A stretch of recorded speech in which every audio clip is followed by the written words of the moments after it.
botohet në Zvicër, Bolero në Vilën e Pleqëve, i Fatos Kongolit.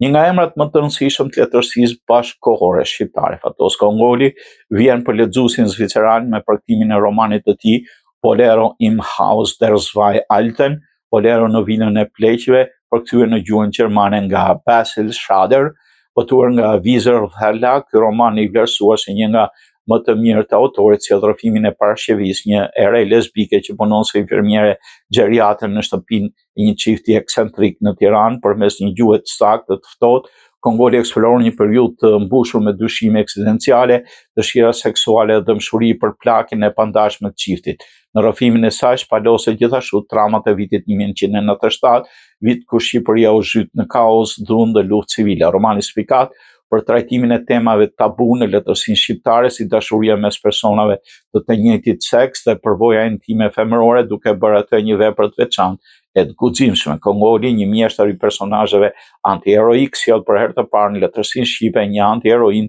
të stigmatizuar nga shoqëria si grua lesbike dhe pjesë e shtresës shërbyese. Puna e tij e shkëlqyer shfaqet jo vetëm në roman, por edhe në adaptimin kinematografik nga regjizori Spartak Pecani, i cili është nderuar me çmime të rëndësishme.